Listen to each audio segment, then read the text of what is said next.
வணக்கம் viewers, welcome back. சென்னையில் நல்ல புயல் வேறு லெவலில் போயிட்டுருக்கு. நல்லாவே மழை பெய்யுது. இன்னும் உங்களுக்கு அந்த சத்தம் கேட்கும். ஓகே, ஸோ இன்றைக்கி ஒரு சில கமெண்ட்ஸ் எடுத்துகிட்டு வந்திருக்கேன். ஸோ ஃபஸ்ட் கமெண்ட் பார்த்தீங்கன்னு வைங்களேன், ஜாவத் அகமத் அப்படிங்கிற நண்பர் வந்து என்ன கேட்டிருக்காருன்னு பார்த்தீங்கன்னா, ஐ எம் தீவிரமான பிக்சல் பைத்தியம். So please can any one tell me how to buy Pixel 5 or 6a new box. I am from Bangalore. பாக்ஸோட பிக்சல் 5 கிடைக்குமான்னு கேட்டிங்கன்னா ரொம்ப ரேர். அப்படியே கிடச்சதுனாலும் ப்ரைஸ் அதிகமாக இருக்கும். பட் இந்த பாக்ஸோட உங்களுக்கு கண்டிப்பாக இந்த டிவைஸ் வேணும் அப்படின்னு நினச்சா அப்ராடில் வாங்கினா மட்டும் தான் கிடைக்குமே தவிர இந்தியாவில் கிடைக்கிறதுக்கான பாசிபிலிட்டி கொஞ்சம் கூட கிடையாது. ரொம்பவே ரேர், ரொம்ப ரொம்ப ரொம்ப ரொம்ப ரேர். அதுவும் பாக்ஸோட. இதுவே 6a பார்த்தீங்கன்னா உங்களுக்கு ஈஸியாக கிடைக்கும். ஆனால் நம்ம ஊர்லேயே அது அஃபிஷியல் அவைலபிளாக இருந்தனால இப்போ கூட உங்களுக்கு ஏதாவது ஒரு சில வெப்சைட்ஸ் மூலமாகவோ இல்லாட்டி எங்கேயோ பை லக் உங்களுக்கு ரீட்டைல் ஷாப்லேயோ பாக்ஸோட கிடைக்குமான்னு கேட்டிங்கன்னா சீல்டு கிடைக்க கூட சான்ஸ் இருக்குது. அது நீங்கள் தேடி பார்க்கணும்.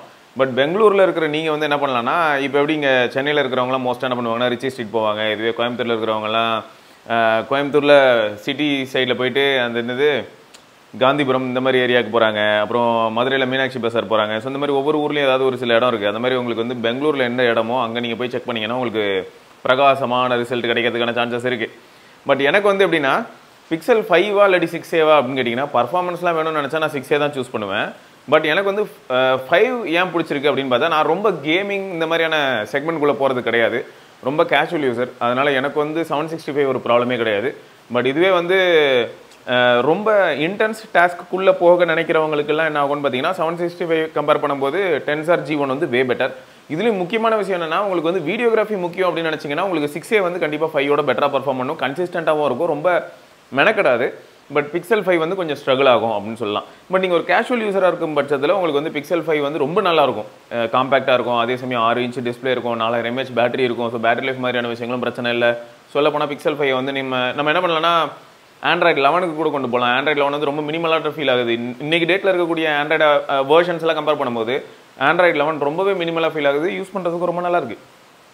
ஸோ அதனால் நீங்கள் உங்கள் லோக்கல் ஷாப் விசிட் பண்ணுங்கள். கிடச்சதுன்னா என்ஜாய் பண்ணுங்கள். Okay, right.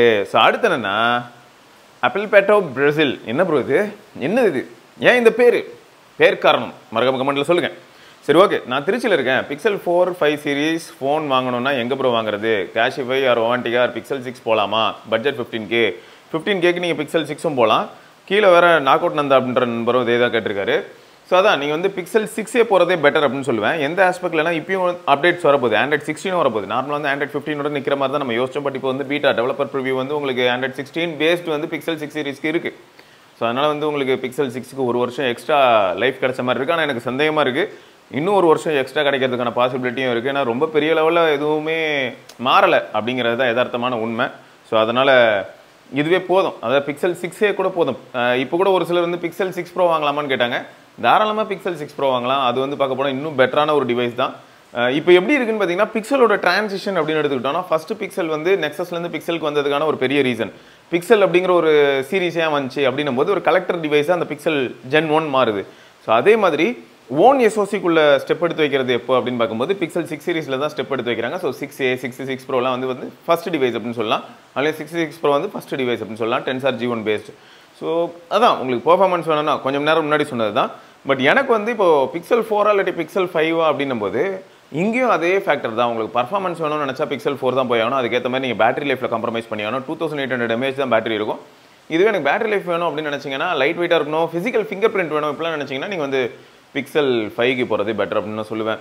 ஸோ கொஞ்சம் முன்னாடி எக்ஸ்பிளைன் பண்ண மாதிரி தாங்க, உங்கள் லொக்காலிட்டியில் என்ன ஷாப் இருக்கோ அங்கே போய் நீங்கள் வாங்குறது இருக்கலே எப்பயுமே பெஸ்ட் எக்ஸ்பீரியன்ஸ் கொடுக்கும். ஏன்னா நீங்கள் கொஞ்சம் நேரம் அங்கே டைம் ஸ்பெண்ட் பண்ணலாம். ப்ளஸ் இன்னொன்று என்னென்னா ஃபியூச்சரில் ஏதாவது ஆஃப்டர் சேல் சப்போர்ட் மாதிரி. ஏன்னா இது எல்லாமே வந்து நம்ம ஊரில் அவைலபிளே கிடையாது. அது 5, 4லாம் நம்ம ஊரில் அவைலபிளே கிடையாது. பட் பார்ட்ஸ் கிடைக்குது. ரிச்சி ஸ்ட்ரீட்டில் போய் பார்க்கும்போது பார்ட்ஸ் கிடைக்குது. 6 சீரீஸ்க்கெல்லாம் வந்து ஓரளவுக்கு ஈஸியாக கிடைக்கிறதுக்கான சான்சஸ் இருக்குது. அண்ட் 6aக்கு ரொம்பவே ஈஸியாக கிடைக்கணும். ஏன்னா நம்ம ஊரில் அஃபிஷியல் அவைலபிள். ஸோ இதை மட்டும் நீங்கள் மைண்டில் வச்சுக்கணும். அதனால் உங்கள் லொக்காலிட்டியில் இருக்கிற ஷாப்பை நீங்கள் விசிட் பண்ணி வாங்குறீங்கன்னா எப்பயுமே பெஸ்ட். ஏன்னா நீங்கள் திரும்பியும் அவங்ககிட்டே போய் ஹெல்ப் கேட்க முடியும். ஒரு வருஷம் 1.5 வருஷம் கழிச்சு வந்து பேட்டரி லைஃப்பில் இஷ்யூ இல்லாட்டி வேறு ஏதாவது ஒரு சில பார்ட்ஸ் மாற்றணும், பட்டன் சரியாக வேலை செய்யலை, இல்லாட்டி பேட்டரி ஏதாவது ஒரு பார்ட்ஸ் மாற்றணும் அப்படின்ற ஆஸ்பெக்டில் இவங்க வந்து உங்களுக்கு ஹெல்ப் பண்ணுறதுக்கான பாசிபிலிட்டி இருக்குது. அதனால் லோக்கலில் பெஸ்ட்டு எங்கேயோ எந்த ஷாப்போ அங்கே விசிட் பண்ணி வாங்குறது சூப்பர். அப்படி இல்லையா நீங்கள் இங்கே சொல்லியிருக்கிற ஆப்ஷன் இங்கே இருக்கிற ஆப்ஷன்ஸ்லேயே நீங்கள் ஏதாவது ஒரு ஆப்ஷனுக்கு வாக்இன் பண்ணி அங்கே ஒரு 1 hour உட்காந்து உங்கள் டிவைஸை டெஸ்ட் பண்ணி நீங்கள் வாங்கிட்டு போகிறதும் சூப்பரான ஒரு ஆப்ஷனாக இருக்கும். அடுத்து மை ஒர்க் ஷாப் அப்படிங்கிற நண்பர் வந்து please give me idea about T-Rex watch. என்கிட்ட TRX 1 இருக்குது, 3 வருடமாக பயன்படுத்திக்கிட்டு வரேன், இப்போது சார்ஜிங் ப்ராப்ளம் வந்துருச்சு, சுத்தமாக சார்ஜ் ஏறலை, சார்ஜ் இல்லாமல் ஆஃப் ஆகிடுச்சு, நல்லா தான் ஒர்க் ஆகுது, இதுக்கு முன்னாடி நல்லா தான் ஒர்க் ஆகிருந்துருக்கு, சார்ஜ் இல்லாமல் ஆஃப் ஆகிருச்சு, ஓகே ஃபைனலாக சார்ஜ் இல்லாமல் போயிடுச்சு, வேறு சார்ஜர் போட்டாலும் சார்ஜ் ஏறலை, ஓகே அப்போ வந்து போர்டு லெவலில் இஷ்யூ இருக்கிறதுக்கான சான்சஸ் இருக்குது. ஸோ இதை வந்து ஆக்சுவலாக ஃபிக்ஸ் பண்ண முடியுமா அப்படின்னு கேட்டிங்கன்னா, நார்மலாக இந்த இன்ஜினியர்ஸால் வந்து அந்தளவுக்கு, அதாவது இவங்க டெக்னிக்கலாக வச்சிருக்கிற இன்ஜினியர்ஸால் அந்தளவுக்கு சப்போர்ட் பண்ண முடியலை. பட் இவங்க ஓப்பன் பண்ணி ஒரு சில விஷயங்கள் TRXல செக் பண்ண முடியும். ஸோ பெஸ்ட் என்னன்னா, நீங்கள் வந்து அமேஸ்ஃபிட்டோட வெப்சைட்டில் போனீங்கன்னா கான்டாக்ட் அஸ் அப்படின்னு சொல்லிட்டு மெயில் ஐடி இருக்கும், அதை ரீச் பண்ணுறது தான் பெஸ்ட்டு. சொல்லப்போனால் ரொம்ப கொஞ்சம் டஃப்பாக தான் இருக்குது அமேஸ்ஃபிட்டோட ஆஃபீஷியல் சப்போர்ட்டை அப்ரோச் பண்ணுறது, ரொம்பவே டஃப்பாக இருக்குது. இதை பற்றி நான் ஒரு சில வீடியோஸ்லையும் சொல்லியிருப்பேன். அது மட்டும் இல்லாமல் இதுக்கு ரெலவெண்ட்டாக கொஞ்சம் டேட்டாஸ் கிடச்சிக்கிட்டு இருக்குது. எவ்வளோ பேருக்கு தெரியும் சர்வ்ஸ் ப்ரோ ஃப்ளிப் சேனல் ஞாபகம் இருக்கா? ஸோ அவர் கூட இப்போ வந்து என்ன பண்ணிட்டு இருக்காருன்னா, இது அமேஸ்ஃபிட்டோட வாட்சஸ் ட்ரை பண்ணிட்டு இருக்காங்க. ஏன்னா இந்த டிரான்ஸ் ரிஃப்ளெக்டிவ் டிஸ்பிளே பற்றி சொல்லியிருந்தேன். So refurbished device as well as original, அதாவது புது டிவைஸும் கிடைக்குது. புது டிவைஸுங்கிறது என்னன்னா சீல்டு பாக்ஸ் கிடைக்குதே தவிர அது செஞ்சது மேனுஃபேக்சர்ட் இன் 2020. அதனால என்ன ஆகிடும், நார்மலாக 4 வருஷமாக ஷெல்ஃபில் தூங்கிட்டு இருக்கிற ஒரு ப்ராடக்ட்டில் வந்து பேட்டரி லைஃப் கண்டிப்பாக ஹிட் ஆகும். அது மட்டும் இல்லாமல் 4 வருஷமாக சும்மா இருக்கிற ஒரு எலக்ட்ரானிக் குட் என்ன ஆகும்னா, எடுத்து ஆன் பண்ணும்போது டிஸ்பிளே சீக்கிரம் போகிறதுக்கான சான்சஸ் இருக்குது. இது எல்லா சிம்டம்ஸும் அவரோட வாட்சில் வருது. ஸோ அதனால் அவரும் மெயில் பண்ணி தான் அவங்களை அப்ரோச் பண்ணிட்டு இருக்காப்ல. ஸோ இதே தான் நம்மளும் பண்ணுற மாதிரி இருக்கும். ஸோ நீங்கள் இப்போதைக்கு மெயில் பண்ணுங்கள் ப்ரோ. மெயில் பண்ணிங்கன்னா உங்களுக்கு அவங்க ரெஸ்பாண்ட் பண்ணிட்டாங்கன்னா ஓகே, ரெஸ்பாண்ட் பண்ணாங்கன்னா பிக்கப் சர்வீஸ் இந்த மாதிரியான ஒரு சில விஷயங்கள் பற்றி அவங்க சொல்ல வாய்ப்பு இருக்குது. ப்ளஸ் இது அவுட் ஆஃப் வாரண்டிங்கிறனால எவ்வளோ ஆகும் என்ன ஏதுன்றதையும் நீங்கள் வந்து மெயிலே என்கொயரி பண்ணிட்டு அதுக்கப்புறம் நீங்கள் வந்து அவங்களுக்கு ஷிப் பண்ணிடலாம். ஸோ அவங்க ஷிப்பிங்லாம் அரேஞ்ச் பண்ணுவாங்க. அது என்னன்னு சொல்லிட்டு நீங்கள் பார்க்கலாம். என்னை பொறுத்தவரைக்கும் இன்னொன்று என்னென்னா, இன்கேஸ் 3 வருஷமாக யூஸ் பண்ணிட்டீங்க, இதுக்கப்புறமா அது நல்ல வாட்ச், அதை நான் அக்செப்ட் பண்ணிக்கிறேன். TRX ஃபர்ஸ்ட் ஜென் வந்து one of the best watch. சொல்லப்போனால் லைட் வெயிட்டாகவும் இருக்கும், அதே சமயம் ரொம்பவே டியூரபிள். அதே மாதிரியான ஒரு லுக்கில் இருந்தனால தான் நான் வந்து இந்த அமேஸ்ஃபிட் ஆக்டிவ் எட்ஜே வாங்கினேன். ஆக்டிவ் எட்ஜ் வந்து ஒரு நல்ல அப்கிரேட். பட் இப்போ வந்து ப்ரைஸ் கொஞ்சம் அதிகமாக தான் இருக்குது. நான் வாங்கும்போது வந்து 4750 அந்த மாதிரி கிடச்சிது. அதனால தான் நான் தைரியமாக அதுக்கு இறங்கினேன். ஏன்னா இதில் செப் கோச் மாதிரியான விஷயங்கள்லாம் இருக்குது. அது இல்லாமல் பாசிட்டிவ் சைட்ஸாக இருக்குது. ஓகே, ஸோ நீங்கள் மெயில் பண்ணுங்கள். இருக்கிறது பெஸ்ட் அதுதான் ப்ரோ. மெயில் பண்ணி சொல்யூஷன் என்னன்னு சொல்லுங்கள். அதே சமயம் உங்களுக்கு கிடைச்ச ரிசல்ட் என்ன, அதாவது அவங்க எப்படி ரெஸ்பாண்ட் பண்ணாங்க, என்ன பண்ண முடியும்னு சொன்னாங்கன்றதையும் மறக்காமல் எங்களுக்கு அப்டேட் பண்ணுங்கள். அடுத்து என்னென்னா, பேர் வைக்கலை அப்படிங்கிற நண்பர் வந்து was waiting for a video but why did you guys made it very short. இது என்னன்னா, இந்த டெக் சூப்பர் ஸ்டார் இஷ்யூவை பற்றி நம்ம காமேஷ் ப்ரோ அவரோட கருத்தை சொல்லியிருப்பாரு. பெரும்பாலும் இதில் என்ன ப்ராப்ளம்னு பார்த்தீங்கன்னா, யாருமே எந்த கன்க்ளூஷனுக்கும் எங்கேயுமே வர முடியாது ப்ரோஸ். சரியா, இந்த மாதிரியான விஷயங்களை வந்து டச் பண்ணுறதுங்கிறது சாதாரண விஷயம் கிடையாது. இந்த படத்துலலாம் வர டைலாக் மாதிரி தான், ஹை வோல்டேஜ் கேபிள் தொட்டிங்கன்னா அடிச்சிடும் அப்படின்னுவாங்களா, அந்த மாதிரி தான். ஒன்றுமே புரியாத ஒரு விஷயத்துக்குள்ளே கால் எடுத்து எப்படி நம்ம வைக்க முடியும்? இப்போது யாராவது என்னை கூப்பிட்டு என்கிட்ட வந்து Xiaomi 14 Ultra எப்படி இருக்குது அப்படின்னு கேட்டால், அது சும்மா நான் இன் ஹேண்ட் ஃபீல் தான் பண்ணனே தவிர என்னோட டெய்லி டிரைவராக நான் யூஸ் பண்ணி பழக்கப்படல. இதுவே சிவி எப்படி ப்ரோ இருக்குது அப்படின்னு கேட்டால் என்னால் சொல்ல முடியும். அந்த மாதிரி தான் இது. எப்படின்னா, நமக்கு ஒரு விஷயத்தில் அனுபவம் இருக்கும் பட்சத்தில் அதை பற்றி நம்மளால் தைரியமாக கமெண்ட் பண்ண முடியுமே தவிர, நிஜமாவே நம்ம அவங்க கூட டைம் ஸ்பெண்ட் பண்ணியிருப்போம்னா தெரியாது. யாரோ சொல்கிறேன்னா, இப்போது அடடா கிரியேட்டர்ஸ் டீமாக இருக்கட்டும், இல்லாட்டி டெக் சூப்பர் ஸ்டார் டீமாக இருக்கட்டும், இவங்க கூடலாம் நம்ம டைம் ஸ்பெண்ட் பண்ணதில்லை அப்படின்றனால என்ன நடக்குது ஏது நடக்குதுங்கிறத நம்ம ஸ்பெகுலேட் பண்ணலாம். அதை தவிர வந்து என்னென்னா, ஒரு அசம்ஷனுக்குள்ளே தான் போக முடியுமே தவிர நம்மளால் கான்கிரீட்டாக எதுவுமே சொல்ல முடியாதுல்ல. ஸோ இந்த மாதிரியான விஷயங்களை பற்றி கமெண்ட் பண்ணி ஒரு யூஸும் இல்லை. பட் இந்த மாதிரியான இஷ்யூ நடக்கும்போது அதுக்கு ரிலவெண்ட்டாக இல்லாமல் பொதுவாக எல்லாருக்குமே ஏதோ ஒரு சில கருத்துக்கள் சொல்லலாம் அப்படின்றது காமேஷ் ப்ரோ சொன்னதை நான் அக்செப்ட் பண்ணிப்பேன். எப்பயுமே வந்து இன்டர்நெட்டில் பார்க்குற நிறைய விஷயங்களை வச்சு அவங்க பொது வாழ்க்கையில் எப்படி இருப்பாங்கன்னு நம்ம ஒரு முடிவுக்கு வர முடியாது. நம்ம ஸ்க்ரீனில் காட்டுற ஃபேஸே தான் ரியல்லையும் இருக்குமான்னு நமக்கு தெரியாது. ஸோ இந்த மாதிரி நிறைய விஷயங்கள் இருக்குது. அதனால் யாரை பற்றியும் பெருசாக ஈஸியாக கருத்து சொல்ல முடியாது. ஓகே ஓகே ஓகே எல்லாருமே என்ன நல்லா கலாச்சிப்பிட்டீங்கய்யா. ஏபாப் மொபைல்ஸ் வேறு கலாச்சிப்பிட்டாரு.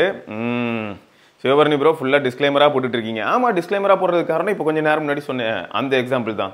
எனக்கு வந்து பர்சனலாக சொல்ல போனால் விஜய் ப்ரோ மீட் பண்ணியிருக்கேன், அதே சமயம் வந்து சுதர்சனையும் மீட் பண்ணியிருக்கேன். ஸோ அவங்க 2 பேரையும் மீட் பண்ணதை வச்சு ஒரு அசம்ஷனுக்கு நான் வர முடியாது இல்லையா. நான் மீட் பண்ணது எங்கே, சும்மா ஏதோ ஒரு கொஞ்ச நேரம் ஒரு ஈவெண்ட்டில் பார்த்துருக்கலாம். அப்புறம் பர்சனலாக வந்து பார்த்தீங்கன்னா சுதர்சனை மீட் பண்ணது அப்படின்னு சொல்ல போனால் A3 வீடியோ பண்ணும்போது தான். அப்போ இருந்த சுதர்சனோட மெச்சூரிட்டிக்கும் இப்போ இருக்கிற சுதர்சனோட மெச்சூரிட்டிக்கும் அவனோட ஓவரால் க்ரோத்து எல்லாத்துக்குமே எவ்வளவோ டிஃப்ரென்ஸ் இருக்குது. அதை வச்சு நான் வந்து எந்த விதத்துலையும் ஈக்குவேட் பண்ண முடியாது. அதனால தான் இதெல்லாம் வந்து பேச முடியாது. அதனால தான் ஃபுல்லாக டிஸ்க்ளைமராக போடுறேன். ஏன் நான் டிஸ்க்ளைமராக போடுற மாதிரி ஆகிடுது அப்படின்னு பார்த்தீங்கன்னா, கிளாரிட்டி இல்லாத பட்சத்தில் நான் வந்து கமெண்ட் பண்ண முடியாது. பட் என் கூட வந்து உட்கார்ற காமேஷ் ப்ரோ எது பேசினாலுமே அதுக்கு நான் ரெஸ்பான்சிபிலிட்டி எடுக்கணும்னு ஒரு சில கமெண்ட் நான் பார்க்குறேன். அதுதான் நான் முதல்ல வீடியோலேயே சொல்லிட்டேனே. இப்போ காமேஷ் ப்ரோ இந்த ஸ்பேஸில் பேசுகிறாருன்னும் போது இந்த ஸ்பேஸ் வந்து பிலாங்ஸ் டு மீ அப்படின்னும் போது அதுக்கான ரெஸ்பான்சிபிலிட்டி நான் எடுத்துக்கிறேன், நான் அக்செப்ட் பண்ணிக்கிறேன். ஆனால் அந்த கருத்துக்கள் ஃபுல்லாக நான் அக்செப்ட் பண்ணிட்டேன்னு கிடையாது. அந்த மனுஷன் அவரோட அனுபவத்தில் சொல்கிறாரு. அவர் என்னோட சீனியர். என்னோட சீனியர் அவர் எவ்வளவோ விஷயங்களை பார்த்துருப்பார். நான் என் லைஃப்பில் இது வரைக்கும் பார்த்ததோட அதிகமான இன்ஃபர்மேஷன்ஸை பார்த்துருப்பார். அதுவும் சினி ஃபீல்டில் வேறு இருக்காருன்னா சொல்லவே வேணாம். அங்கேன்னு எவ்வளோ விஷயங்கள் நடக்கலான்றது உங்கள் எல்லாருக்கும் தெரியும். சும்மா ஒரு சிடி கேசட்டில் நெட்ஃப்ளிக்ஸுக்கு கொடுக்குறதுலே எவ்வளோ பிரச்சனை வருது பார்த்தீங்களா? அதில் வந்து யார் கரெக்டு யார் தப்புன்னு சொல்கிற அளவுக்கு பார்த்தீங்கன்னா அங்கேயும் எனக்கு சத்தியமாக ஐடியா கிடையாது. அதுக்குள்ளேயும் நிறைய விஷயங்கள் இருக்கலாம். நம்ம ஆன் ஸ்க்ரீன் பார்க்குறது ஒன்று, பிஹைண்ட் த ஸ்க்ரீன் பார்க்குறது ஒன்று. இதை தவிர அவங்க வீட்டுக்கு போனதுக்கப்புறம் இன்னொன்று. ஸோ இந்த மாதிரி நிறைய விஷயங்கள் இருக்கும். அதனால் நம்மளால் வந்து ஒரு முடிவுக்கே வர முடியாது. அதனால தான் என்ன ஆகுதுன்னு பார்த்தீங்கன்னா, நான் பொறுப்பேற்றுக்கிறேன். காமேஷ் ப்ரோ இங்கே பேசுகிறது ஒரு சில விஷயங்கள் வந்து அவங்க சொல்கிறது அதெல்லாம் வந்து இங்கே தான் சொல்கிறாங்கன்றனால நானும் ரெஸ்பாண்ட் பண்ண வேண்டியதாக இருக்குது. அதை நான் அக்செப்ட் பண்ணிக்கிறேன். அதுக்காக வந்து நான் சொல்லக்கூடிய கருத்துக்களை வந்து அப்படியே 100% காமேஷ் ப்ரோ அக்செப்ட் பண்ணணும்னு கிடையாது. காமேஷ் ப்ரோ அந்த ஸ்க்ரீனில் வந்து ஷேர் பண்ணுற எல்லாத்தையுமே 100% நானும் அக்செப்ட் பண்ணணும்னு கிடையாது. பார்க்குற நீங்களும் அதை அக்செப்ட் பண்ணணும்னு கிடையவே கிடையாது. கரெக்ட் தானே? ஸோ இப்படி தான் இருக்கும் பொதுவாக. Okay. Ramagopalan, the equation is very simple. Just stay away from the manufactured drama. But unfortunately, that is what generates a lot of views on YouTube. 100% அப்படி தான் ப்ரோ போயிட்டுருக்கு. ரொம்ப ஜென்யூனாக நீங்கள் ஒரு சில விஷயங்கள்லாம் ஷேர் பண்ணிங்கன்னு வைங்களேன், அதை பார்க்குறதுக்குலாம் மக்கள் யாரும் கிடையாது. இப்போ ரீசெண்டாக போயிட்டுருக்க ட்ரெண்ட் என்னென்னு பார்த்தீங்கன்னா, இப்போது இன்றைக்கி புயல் ப்ரோ, இப்போ நான் அந்த வீடியோ எடுத்துகிட்டு இருக்கிற நேரத்தில் புயல் பற்றி போயிட்டுருக்கு. இந்த புயலை பற்றி கடந்த 300 நாளாக எதுவுமே பேசியிருக்க மாட்டோம். இல்லாட்டி எப்படினாலும் சொல்லலாம், பல வருடங்களாக பேசியிருக்க மாட்டோம். பட் இன்றைக்கி இந்த புயல் ரிலேட்டடாக எதை பேசினாலுமே அது வந்து வைரல் ஆகும் அப்படிங்கிறதுக்காகவே பேசுவாங்க. இந்த புயலில் எந்த ஃபோன் யூஸ் பண்ணால் சூப்பராக இருக்கும் போடலாமே. எந்த ஃபோனை தைரியமாக நீங்கள் வந்து இந்த மாதிரியான புயல் நேரத்தில் வெளியில் எடுத்துகிட்டு போகலாம் போடலாமே.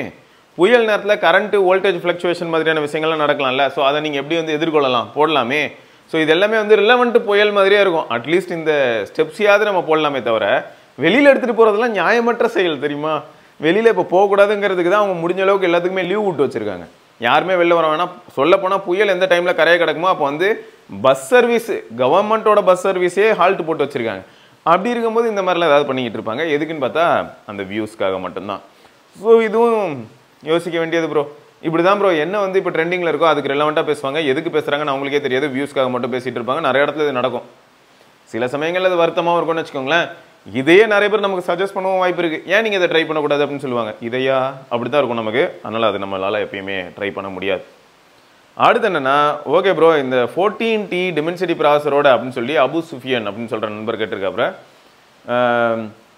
அது வாங்கலாமா அப்படின்னு சொல்கிறாங்க. ஸோ அப்ராடில் கிடைக்குதுங்க. அப்ராடில் உங்களுக்கு வந்து 9300+ பேஸ்டு ஃபோன்ஸ்லாம் கிடைக்குது. அது நீங்கள் அப்ராடில் வாங்குறத பற்றி பிரச்சனை இல்லை. பட் இந்தியாவில் அதுக்கு வாரண்ட்டி இந்த மாதிரியான விஷயங்கள் எதுவுமே கிடைக்கிறதுக்கான பாசிபிலிட்டி இல்லை. இந்தியாவில் கொஞ்சம் கஷ்டம் தான், அது ஞாபகம் வச்சுக்கோங்க. அதை தவிர வந்து ஃபீல் குட் மூவியா, ஃபீல் குட் மூவி நான் லிஸ்ட் எடுத்துகிட்டு சொல்கிறேன் ப்ரோ. நான் வந்து அந்தளவுக்கு அதிகமாக மூவியில் முழுகி இருந்தது இல்லை. நம்ம நண்பர்கள்கிட்ட இருந்து எதாவது கலெக்ட் பண்ணி உங்ககிட்ட சொல்கிறேன். பொதுவாக எல்லாருக்கும் காமனாக சொல்கிறேன். எதுலாம் வந்து பார்த்தா கொஞ்சம் நல்லாயிருக்கும், ஒரு நல்ல இன்ஸ்பிரேஷன் கொடுக்கும், நம்மளை நல்லா மோட்டிவேட் பண்ணும். ஸோ அந்த மாதிரி மூவிஸ் எதாவது கிடச்சதுன்னா எடுத்துகிட்டு வந்து நான் சொல்கிறேன். பிரபாகர், ஊருக்குள்ளே 4 பேர் 4 விதமாக தான் பேசுவாங்க இன்னும் கேள்விப்பட்டு இருக்கேன். பட் என்னென்னா காமேஷ் ப்ரோ மட்டுமே 40 விதமாக பேசுகிறாரு. அவர் கொஞ்சம் சொல்லி நிறுத்த சொல்லுங்கண்ணா, just for fun. Kamesh bro was correct and matured speech. Correct தான், ஃபேக்ட் தான், அதுதான் சொல்கிறேன். அனுபவம். ஸோ நிறைய விஷயங்களை பார்த்துருப்பாங்க. அதுக்கு அவங்க ரிலேட் பண்ணுவாங்க. ரிலேட் பண்ணி இந்த மாதிரியான ஒரு சீன் இதுக்கு முன்னாடி பார்த்துருக்கேன், இந்த மாதிரியான ஒரு இன்சிடென்ட் இதுக்கு முன்னாடி பார்த்துருக்கேன்னு சொல்லி அவங்களோட பழைய இன்ஃபர்மேஷன்ஸோட ரிலேட் பண்ணி அவங்களால வந்து இன்ஃபர்மேஷன் ஷேர் பண்ண முடியும். அதுதான் வந்து இருக்கலே பெரிய ப்ளஸ். அதுக்கு தான் எக்ஸ்பீரியன்ஸ்க்கு என்றைக்குமே மரியாதை கொடுக்கணும்னு சொல்கிறது. சுரேந்தர் என்ன கேட்டிருந்தாருன்னா, நீங்கள் ஏன் பட்டும் படாமல் பேசுகிறீங்க, போல்டாக உண்மையாக பேசுங்க. போல்டாக உண்மையாக பேசணுன்னா காமேஷ் ப்ரோவோட அதிகமாக இந்த இண்டஸ்ட்ரியில் என்ன நடக்குதுன்னு நமக்கு தெரியும். அதெல்லாம் வந்து இங்கே பேசிகிட்டு இருக்கிறது என்னோட வேலையே கிடையாதுங்கிறது தான் ப்ரோ எதார்த்தம். சரியா? அதை பேசுகிறதுக்குலாம் நிறைய பேர் இதுக்குன்னே யாராவது வந்தாங்கன்னா இன்வெஸ்டிகேட் பண்ணிட்டோம், எல்லா டேட்டாவையும் எடுக்கட்டும், டேட்டாஸ் எல்லாம் எடுத்து பேசட்டும். ஏன்னா இப்போ லா படித்த நிறைய பேர் இருக்கலாம். பட் அதில் ஒரு சிலர் தான் பார்த்தீங்கன்னா எப்படிப்பட்ட கிரிமினல் கேசஸ்க்கு எப்படிப்பட்ட சொல்யூஷன்ஸ் கொடுத்தாங்க, ஜட்ஜ் என்ன மாதிரியான முடிவு எடுத்தாங்க, ஏன் எடுத்தாங்கன்னு சொல்லி எக்ஸ்பிளைன் பண்ணுவாங்க. அதுக்குன்னு ஒரு திறமை இருக்குது. அப்படி இருக்கும்போது எனக்கும் நிறைய டேட்டா தெரியும், இன்ஃபர்மேஷன்ஸ் தெரியும். ஒரு அன்பாக்சிங்க்கு எத்தனை லட்சம் கேட்குறாங்க, இந்த மாதிரியான இன்ஃபர்மேஷன்லாம் தெரியல, அது யார் கேட்குறா, எல்லா டீட்டெயில்ஸும் தெரியும். அதெல்லாம் பேசுகிறதுக்கான ஸ்பேஸ் இது கிடையாதுன்னு தான் நான் ஓப்பனாக சொல்லுவேன். பேசுகிறதுக்கு வாய் இருக்குது, அதே சமயம் கேமரா இருக்குது, இன்டர்நெட் இருக்குது, அப்லோட் பண்ணலாம் அப்படின்றதுக்காகலாம் நிறைய விஷயங்களை பேசிடவே முடியாது ப்ரோ. இதுக்கு பின்னாடி நிறைய ஃபேக்டர்ஸ் இருக்குது. ஒரு காமனாக சொல்லணும்னா மீடியா கம்பெனி அப்படின்னு மாறிடுறாங்க. இனிஷியலாக ஒரு சோலோ கிரியேட்டராக இருந்தாலும், இப்போ நானே பாருங்களேன் ஒரு சோலோ கிரியேட்டராக இருக்கேன் அப்படின்னும் போது நாளைக்கு எனக்கு ஹெல்ப் பண்ணுறதுக்காக ஒரு 5-6 பேர் ஒரு டீமாக ஃபார்ம் ஆகிறோம். டீம் எஸ் பஸ் அப்படின்னு மாறுது. எதுக்குன்னா இதுவும் ஒரு மீடியா கம்பெனியாக ஃபார்ம் ஆகிற பட்சத்தில் இப்போ அந்த 5 பேருக்கு நான் சேலரி தரணும்னு வைங்களேன். நம்ம நியாயமாக பேசுவோம், உண்மையை மட்டும் பேசுவோம் அப்படின்னா எவ்வளோ வியூஸ் வரும் உங்கள் எல்லாருக்கும் நல்லா தெரியும். அப்படி இருக்கும்போது என்ன ஆகும், அப்போ நம்பி வந்து அந்த 4-5 பேருக்கு நான் என்ன சேலரி கொடுக்க முடியும்? ஸோ அந்த இடத்துல தான் என்ன உள்ளே வருது அப்படின்னு பார்த்தீங்கன்னா பெய்டு கண்டென்ட்ஸ். ஸோ அதனால் இதுக்கு 2 பக்கமும் இருக்குது ப்ரோ. பெய்டு கண்டென்ட் பண்ணுற எல்லாரையுமே நம்மளால் திட்ட முடியாது, பெய்டு கண்டென்ட் பண்ணுற எல்லாரையும் திட்டாமலும் இருக்க முடியாது. பெய்டு கண்டென்ட் எதை பேஸ் பண்ணி பண்ணுறாங்க அப்படிங்கிறது தான் இங்கே வந்து முக்கியமான ஒரு விஷயமா இருக்கும். இதுக்கு தான் இதுக்கு முன்னாடி ஒரு கமெண்ட்ஸ் வீடியோவில் கூட சொல்லியிருந்தேன், பெய்டு வீடியோ பண்ணுறது தப்பு இல்லை, ஆனால் எதை ப்ரொமோட் பண்ணுறோங்கிறது ரொம்ப முக்கியம், அதில் கவனம் செலுத்தினா போதும். இப்போது நான் வந்து சத்து மாவு கம்பெனி ஒன்று நல்லா வெரிஃபை பண்ணிடுறேன், நல்ல சத்து மாவு கம்பெனி தான், நம்பி வாங்கி சாப்பிட்லான்னு சொல்லி நானே ஒரு மாதம் சாப்பிட்டு பார்த்துட்டு அதுக்கப்புறம் அதை ரெக்கமெண்ட் பண்ணுறேன் அப்படின்னும் போது மனசில் ஒரு நிறைவோட அந்த சத்து மாவு கம்பெனி பற்றி ரெக்கமெண்ட் பண்ணலாம். பட் இதுக்கு பதில் வேறு ஏதாவது ஒரு சில இப்போது லேட்டஸ்ட் டெக்னாலஜியில் ஒரு சில விஷயங்கள் வந்துருக்கு, இதை சாப்பிட்டா உடனே பாடி ஏறும், இதை சாப்பிட்டா உடனே ரொம்ப ஆக்டிவ் ஆகிடுவோம் அப்படின்னு சொல்லி ஏதோ ஒரு மருந்து வருது, அது என்னன்னே தெரியாதுன்னு வச்சுக்கோங்களேன். அதை பற்றி நான் பெருசாக எதுவுமே ரிசர்ச்சும் பண்ணலான்னு வைங்களேன். அதை டப்புன்னு ப்ரொமோட் பண்ணிடுறேன், நிறைய பேர் சாப்பிட்றாங்க, சாப்பிட்டுட்டு நிறைய பேருக்கு வந்து டிசென்ட்ரி ஆகுது, இன்னும் ஒரு சிலருக்கு வந்து பார்த்தீங்கன்னா கிட்னி பாதிக்குதுன்னு என்ன பண்ண முடியும், அது வந்து ரொம்ப சீரியஸான ஒரு இஷ்யூ இல்லை. ஸோ இந்த மாதிரி நம்ம ஏதாவது ஒரு சில விஷயங்களில் கால் எடுத்து வைக்கும்போது அது என்னன்னு தெரிஞ்சு, அது ஃபர்ஸ்ட் ஆஃப் ஆல் நமக்கு நல்லாவே தெரியுமா, அதை நம்ம ஃபர்ஸ்ட் ஆஃப் ஆல் யூஸ் பண்ணிட்டோமா, நிஜமாவே இப்படி தான் இருக்கா, இதுலேயே எவ்வளோ சேலஞ்சஸ் இருக்குது தெரியுமா ப்ரோஸ். இன்றைக்கி வந்து என்கிட்ட வந்து ஒருத்தர் வந்து என்ன கொடுக்குறாருன்னா ஒரு பொருள் கொடுக்குறாரு, அந்த பொருளை நான் எக்ஸ்பீரியன்ஸ் பண்ணி பார்க்குறேன், ரொம்ப சூப்பராக இருக்குது. இதே மாதிரி தான் கன்சியூமருக்கும் கொடுப்பாங்கன்னு என்ன நிச்சயம், எவ்வளோ விஷயங்கள் இருக்குது. அப்போ இவ்வளோத்தையும் ஆராய்ச்சியெல்லாம் பண்ணால் பெய்ட் கண்டென்ட் பண்ணுறதுல ரொம்ப நிறைய சேலஞ்சஸ் இருக்குது.